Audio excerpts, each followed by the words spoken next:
বাংলাদেশে ৭১ সালে স্বাধীনতার ঘোষণা এখান থেকেই হয়েছিল। আপনাদেরই এক গর্বিত সন্তান সবার আগে চিৎকার দিয়ে বলেছিলেন, উই রিবর্ন।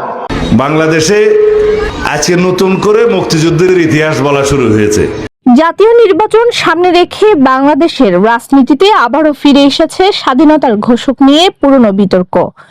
সর্বশেষ চট্টগ্রামে দেওয়া এক বক্তব্যে জামায়াত ইসলামী আমির ডাক্তার শফিকুর রহমান দাবি করেন, ১৯৭১ সালে স্বাধীনতার ঘোষণা চট্টগ্রাম থেকেই হয়েছিল এবং উই রিভোল্ট বলে প্রথম চিৎকার করেছিলেন কর্নেল অলি আহমেদ বীর বিক্রম।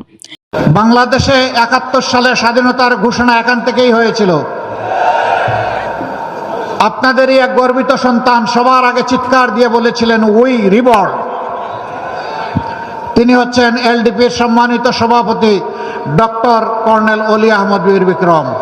এই বক্তব্য ছড়িয়ে পড়তে সামাজিক যোগাযোগ মাধ্যমে শুরু হয় তীব্র আলোচনা ও সমালোচনা। প্রশ্ন উঠেছে, উই রিভোল্ট বলা আর স্বাধীনতার ঘোষণা দেওয়া কি একই বিষয়?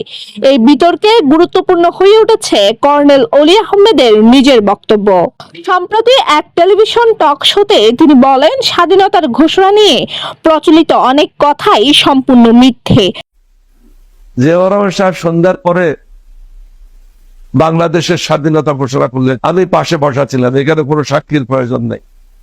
এখানে কোনো রাজনীতিবিদের কথা শুনে বা কোনো নেতার কথা শুনে জিয়াউর রহমান সাহেব স্বাধীনতার ঘোষণা দেন নাই।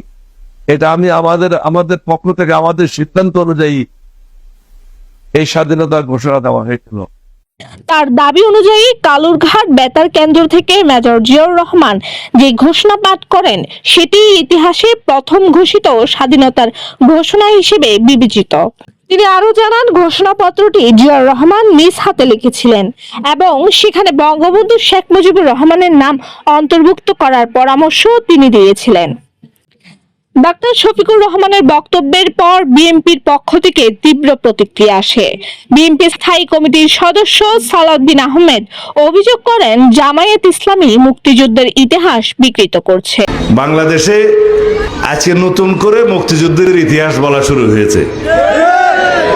একটি দল বাংলাদেশ জামায়াত ইসলামী, যারা স্বাধীনতার বিরোধিতা করেছিল এই দেশের, তারা এখন মুক্তিযুদ্ধের ইতিহাস বর্ণনা করা শুরু করেছে।